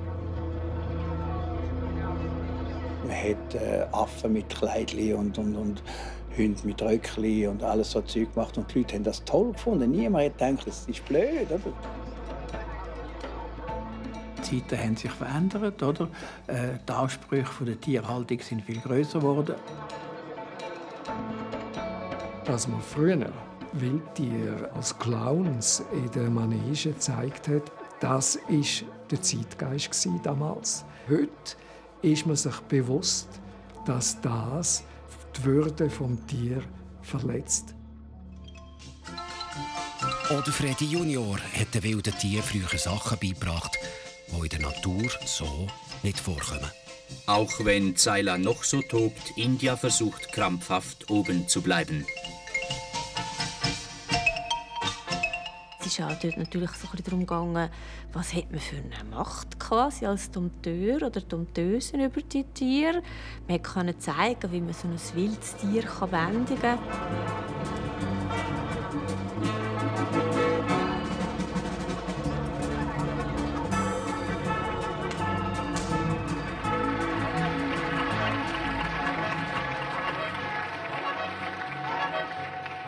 Raubkatzen, man kann sie so vorführen, dass es ihrer Art entspricht, aber man kann sie nicht halten in den Bedingungen, die eben im Zirkus auf der Tour nicht zur Verfügung stehen.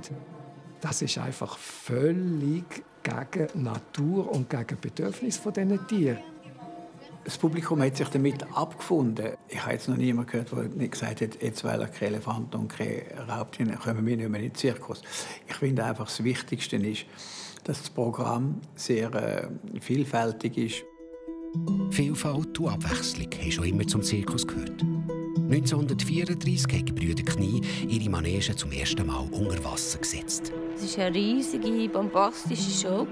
Und dann hatte es natürlich schon so einen Hollywood-Flair mit diesen Tänzerinnen. Und dann hat es Synchronschwimmerinnen gegeben, dann die Wasserfontänen. Das ist also, da hat es so wie eine riesige Fontäne gegeben. Ich glaube, da sind die Leute von Staugen zum Gesicht ausgehalten. Wegen dem unternehmerischen Risiko dieses gewagten Projekts sind die Wogen auch intern ziemlich hoch gegangen. Ich denke, so in diesen 30er Jahren hat sich abzeichnen, welche von beiden Brüdern, der Karl oder Friedrich, welcher kommt jetzt hier Oberhand über. Der Rudolf war dort schon gestorben und der Eugen hat nicht sehr eine starke Rolle in diesem Zirkusunternehmen gehabt. Also wahrscheinlich ist es um einen Machtkampf gegangen, wer das Sagen hat. Mein Großvater, der Friedrich, war immer sehr sparsam und der Karl hat natürlich immer ein bisschen Tendenz gehabt zum ausschweifen und ein bisschen zu viel Geld ausgeben. Und dann sind natürlich dann die Meinungsverschiedenheiten vorprogrammiert, die es halt auch gibt in einer grossen Familie. Das ist ja so. Hey! Ja, Spento! Nicht so laut! Nimmst du das Cognac, Schatz? Ja, dann muss der Cognac noch leisten.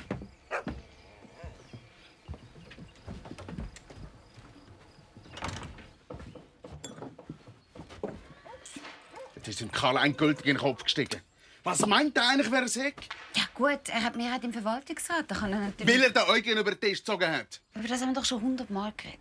Weißt du, was der Spinn sich für nächstes Jahr will? Eigene Pantomime. India. Mit 50 Artisten, die er aus Indien ankarren will. Das ist doch nicht ganz putz, das kostet das Vermögen. Dieses Jahr sind wir mit seiner Idee mal gut gefahren. Das Unterwasserprogramm ist ein Erfolg und das hast du zuerst auch nicht wollen. Halt. Ich habe gesagt, von mir aus, wenn wir nicht alles selber machen und das Bassin bei den Deutschen mietet. Aber bei Indien will er von A bis Z alles selber machen. Er träumt von einer Ausstattung, die jeden Rahmen sprengt. Wir sind doch nicht in Amerika! Hast du das deinem Bruder gesagt? Natürlich habe ich es gesagt. Das Wunder, dass du von da aus nicht gehört hast. Aber ich kann dir sagen, was ich will. Auf mich lässt sowieso keiner. Natürlich ist es ein Risiko. Andererseits, wenn wir es auf eigene Rechnung machen, können wir auch mehr daran verdienen. Wenn es die Leute sehen wollen. Ja, wenn. Aber ich frisse einen Besen, wenn da die Leute kommen.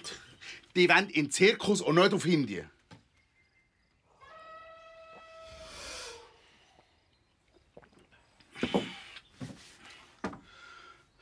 Wo der Karl so ein bisschen den Grössenwahn bekommen hat und da weiss der Teufel, was aus Indien gekommen hat und das Publikum hat das nicht sehen. Und das hat uns fast das Knick gebrochen. Ja.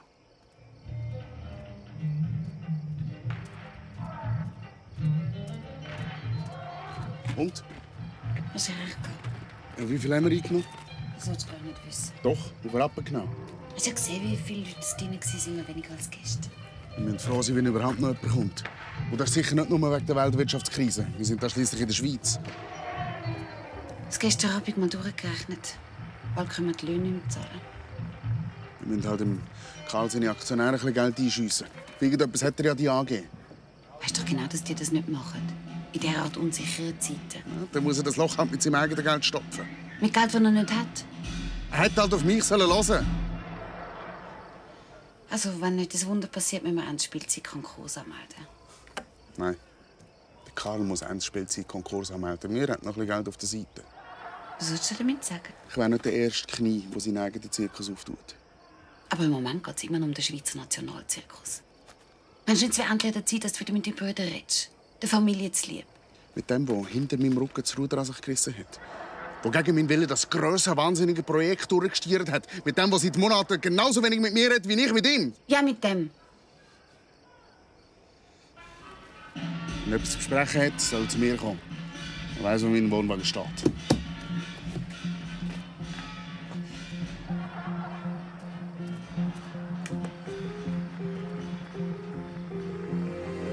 Die Margrit hat gewusst, wenn einer die beiden an einen Tisch bringen kann, dann ihr Sohn, der Freddy Senior.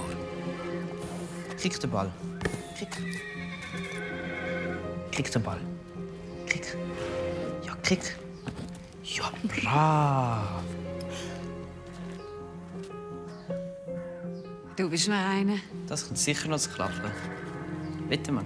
Wenn du lang genug probierst, sicher. Freddy, los mal. Du weißt, dass es dein Onkel und dein Vater seit einer Ewigkeit nicht mehr miteinander reden. Aber das muss sich jetzt ändern, und zwar sofort. Weil sonst kannst du die Nummer nie jedem Manege zeigen. Ja, aber der Vater kann doch auch zu ihm gehen. Der Vater kann gar nichts. Darum habe ich gedacht, vielleicht bringst ja du deinen Onkel dazu, dass er den ersten Schritt macht. Und wie soll ich das bitte anstellen? Weiß ich auch nicht. Aber es ist sicher einfacher, als im Ross lernen zu shooten.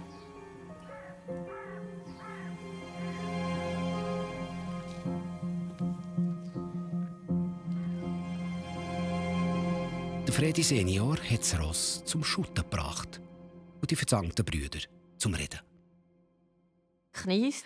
Sie haben es immer wieder geschafft, auch wenn es mal eine Krise gegeben hat, dass der Zirkus überleben konnte. Ich würde behaupten, das hängt damit zusammen, dass die Grossfamilie ganz enge Band hat, dass man intern auch die Krisen ausdiskutiert hat, immer wieder versucht hat, den Weg zu finden, aber auch damit, dass immer wieder Familienangehörige ausgeschieden sind, entweder irgendetwas ganz anderes gemacht haben oder einen neuen Zirkus gegründet haben. Die Margrit Knie, die hier in der Mitte von ihrer Familie steht, hat 2 Söhne und 4 Grosskinder.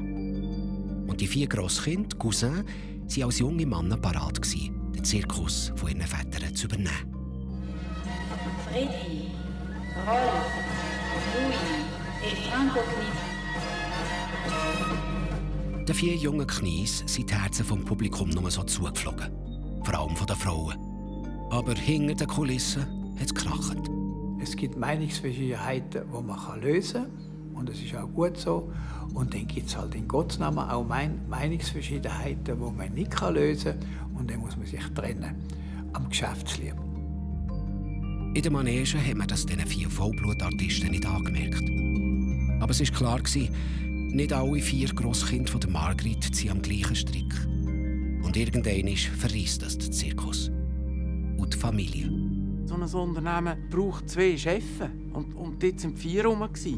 Und man musste die Chefabteilung halbieren, weil im Prinzip braucht es nicht mehr als 2 Chefs. Das war ja bei Knies immer so.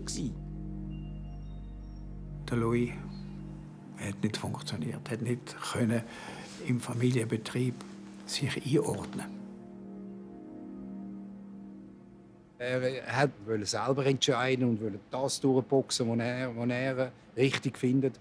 Und wir müssen Kompromisse eingehen. Das ist wie in einem anderen Unternehmen. Das hat er eben nicht gemacht. Und das ist dann schwierig geworden. Und darum ist es dann zu dieser Trennung gekommen.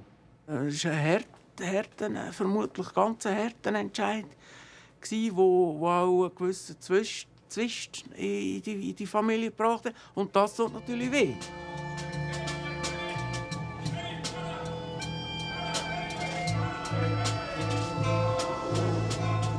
Mit seinen Elefanten- und Raubtiernummern hat der Louis Knie das Publikum begeistert. Trotzdem haben seine beiden Cousins und seine Brüder aus der Geschäftsleitung der Schweizer Nationalzirkus AG ausschließen. Er hat dann entschieden, dass er sich selbstständig macht. Das hat er dann auch gemacht. Er ist nach Österreich, hat dort einen Zirkus aufgemacht, der jetzt seinen Sohn weiterführt. Es ist über 20 Jahre her, dass der Louis Senior nach Österreich ist und mit seinem Sohn Louis Junior der österreichischen Nationalzirkus hat übernommen. Über persönliche Sachen rede ich nicht gern drüber, aber es ist einfach so, in grossen Familien gibt es natürlich immer Meinungsverschiedenheiten. Der möchte das so, der andere möchte das so. Ja, natürlich war es eine schwere Zeit. Sich zu trennen von der Familie, vom Zirkus und das. Aber leider war es ein Entscheid von meinem Vater. Und ja, es war einfach so, ich war noch jung damals, bin ich 18 und musste natürlich mitgehen.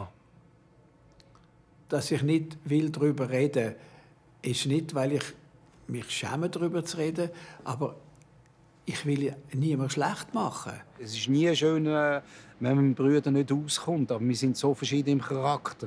Und er ist seinen Weg jetzt gegangen und ja, das gibt es im Leben. Der Louis Senior hat in seinem Zirkus immer wieder mit finanziellen Problemen gekämpft. Sich mit der Familie wieder zu versöhnen, war aber nie ein Thema für ihn.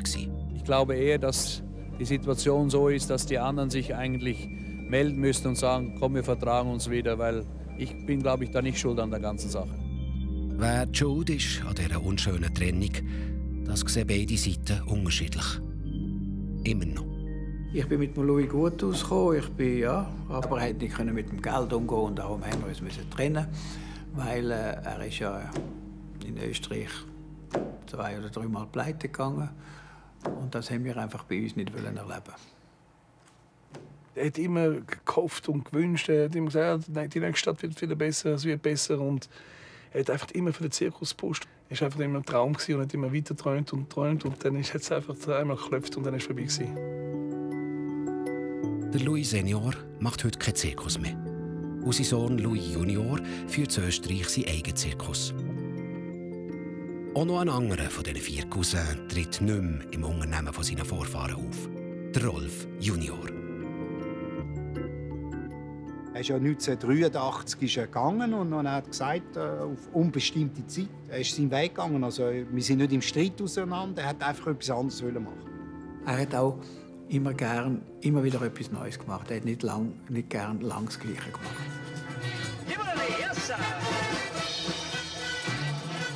Auch da, als er noch im Zirkus Kniesch auftreten, hat der Rolf immer wieder etwas Neues gemacht.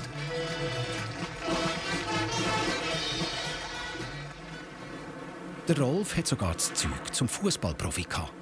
Mein Bruder war natürlich der große Fußballstar. Mein Vater war so etwas von stolz, dass er Fußball gespielt hat. Der Rolf ist gut, was? Ja, sehr gut. In diesen jungen Jahren hätte er sich der Rolf schon gut als Fußballer vorstellen. Darum hat er auch immer ein bisschen gepusht. Der Freddy Junior dagegen hat immer einen Zirkus machen.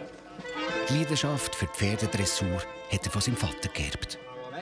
Toni, du bleibst alleine drin, der bleibt stehen. Ja. Bist ja brav. Ja, nein, stehen bleibt er nicht, wenn ich keine mehr habe. Doch. Geht zu Kamele. Jawohl, das spielt keine Rolle. Mein Vater war mit mir viel strenger.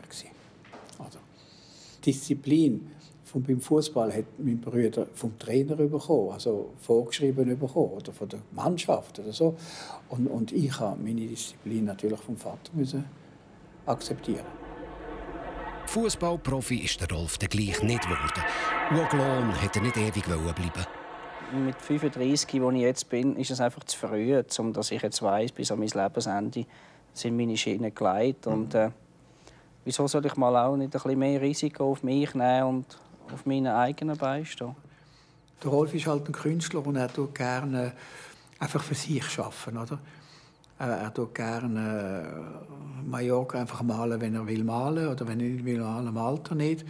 Und darum ist er einfach vom Familienbetrieb austreten. Und das zeigt aber, dass wir eine Familie sind, wie alle anderen Familien sind.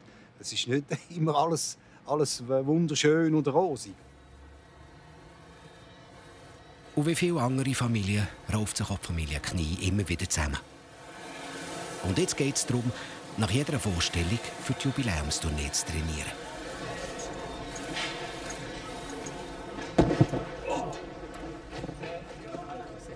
Bei dieser Nummer von Michael und seinem Bruder hat eigentlich auch die kleine Chanel mitmachen.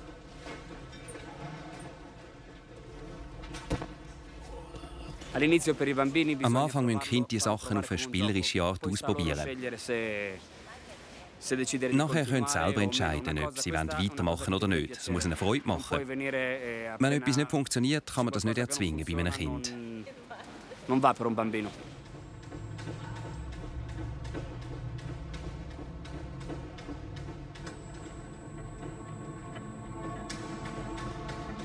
Die Geschichte der Dynastie Knie war aber immer auch geprägt von den Ereignissen rundherum. Der Nationalsozialismus, der in den 30er Jahren in Deutschland aufkam und die Welt in einen Krieg gestürzt hat, hat den Schweizer Nationalzirkus in seiner Existenz bedroht. Ich weiss, dass es einfach für unser Unternehmen sehr schwierig war.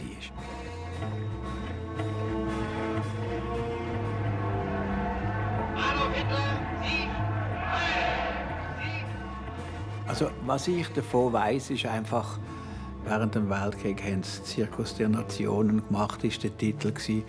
Und dann haben sie also alle Nationenfahnen aufgehängt. Und dann hatten sie deutsche Artisten gehabt. Und die wollten die Fahnen von Hitler zeigen. Und mein Onkel hat gesagt, kommt nicht in Frage.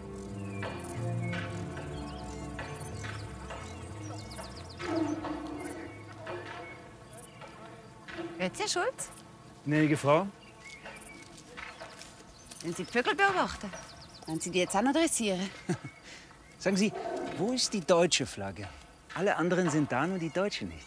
Doch, selbstverständlich haben wir die deutsche Flagge auch aufgehängt. Wo? Dort? Die kleine da. Das ist nicht die deutsche Flagge. Das ist die von der Marine. Ja, aber die ist auch von Deutschland, oder? Und es hat auch ein Hakenkreuz drauf. So, Herr Schulz, und jetzt gehen Sie bitte wieder an Ihre Arbeit. Die Zuschauer lieben Ihre Raubtiernummer. Frau Knie, Meine Raubkatzen sind harmlos, verglichen mit den deutschen Behörden, wenn sie das Gefühl haben, jemand wende sich gegen sie. Herr Schulz, wissen Sie, der eine ist das Hakenkreuz zu klein, der andere ist es zu groß. Das, was dort oben hängt, ist darum ein guter schweizerischer Kompromiss. Und damit passt er. Ich weiss einfach, dass wir gesagt haben, das Hitlerkreuz käme nicht. Hat mir noch der Onkel erzählt, dazumal, oder? Und er hat gesagt, es kommt nicht in Frage. Die haben das gemolden dort in Deutschland, oder, die Artisten, und dann sind wir eben auf die schwarze Liste gekommen. Wir haben sehr schwer gehabt. Wir waren sogar gesperrt eine Zeit lang von einem Land, wo unser Nachbar war. Das ist eine Geschichte, die man sich jetzt in der Familie erzählt, die auch in den Programmheften immer wieder niedergeschrieben worden ist. Inwiefern dass jetzt hier Knies wirklich auf einer sogenannten schwarzen Liste gestanden sind, das kann man heute nicht mehr wirklich verifizieren. Aber das ist eigentlich klar gewesen, dass man nicht mehr Arbeitskräfte aus dem Ausland jetzt einfach so haben kann. Der Zirkus Knie war bei der Auswahl seiner Artisten plötzlich ganz stark eingeschränkt. Dazu hat der Krieg dafür gesorgt, dass auch die Rosse vom Zirkus in Dienst haben müssen. Damals hat mein Vater Stut und Wallach und keine Hengste. Und von dort an hat mein Vater gesagt, ich tue nur noch Hengste zu, dass wenn noch mal ein Weltkrieg kommt, dann können sie mir wenigstens das Pferd nicht wegnehmen.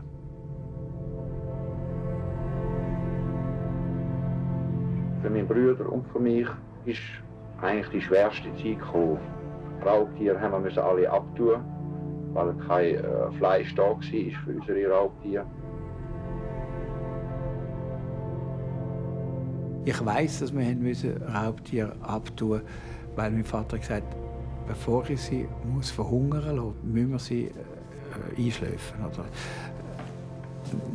die Leute mussten ja mit Märkli einkaufen. Oder? Also, kommst du in die Metzgerei und sagst, ich muss 7 Kilo Fleisch pro Raubtier haben. Dann schauen sie blöd an, oder? Das ist ja klar.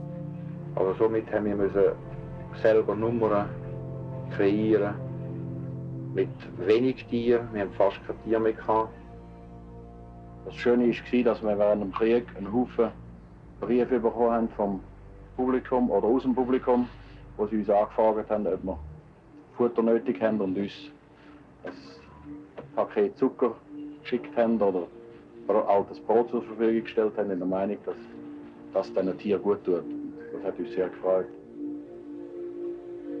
Nicht genug damit, dass der Zirkus an allen Ecken improvisieren musste. Mitten im Krieg ist die Familie Knie auch privat hart getroffen worden. Und 1941 ist dann unser Vater gestorben.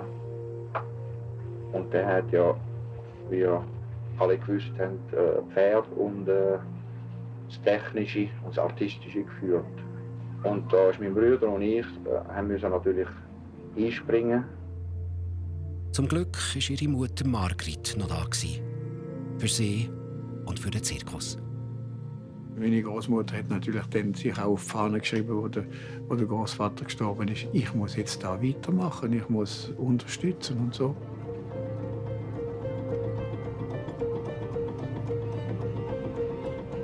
Großmutter Margrit.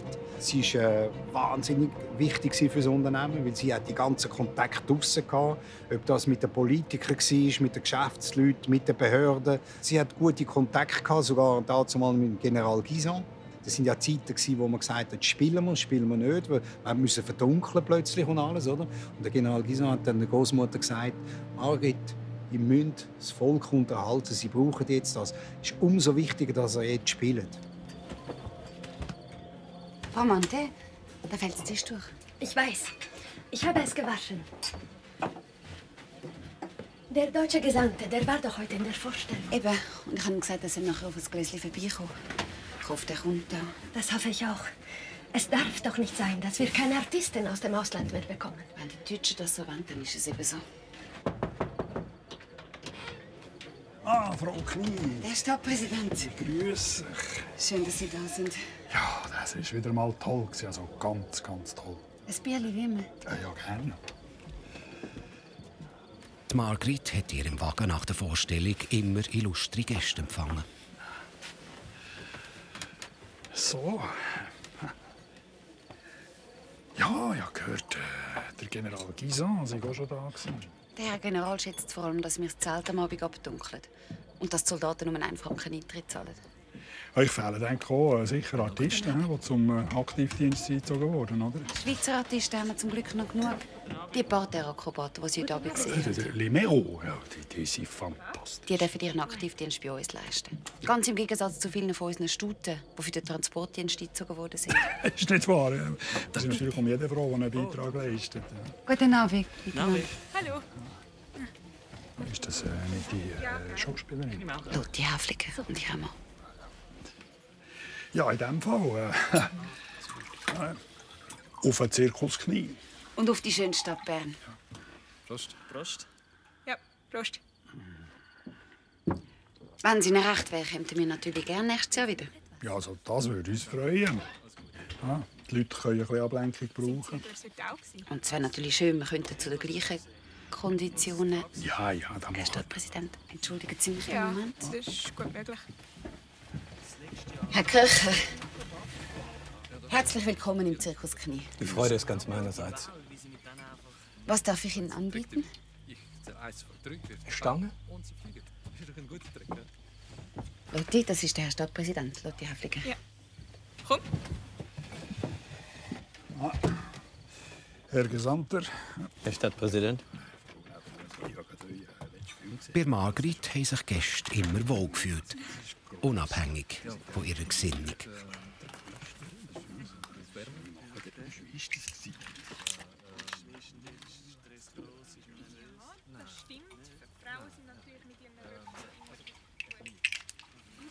Vielen Dank für die Einladung.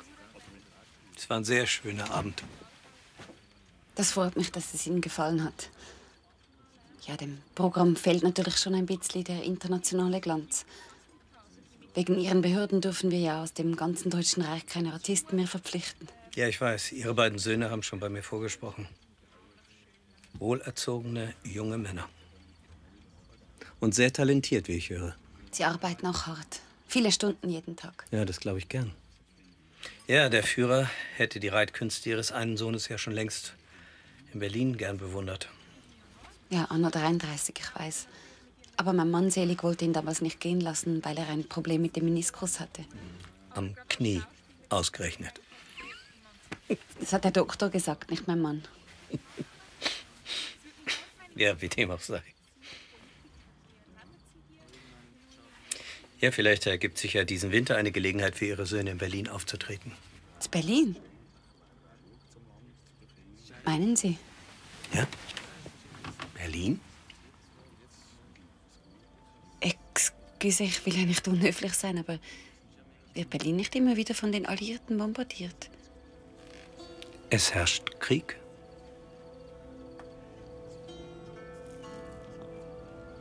Dann wäre ein Auftritt in Berlin ja nicht ganz so ungefährlich.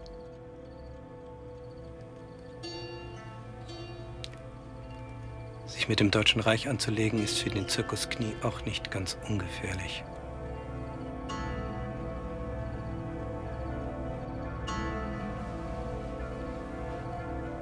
Ein Auftritt vor dem Führer würde sicherlich helfen.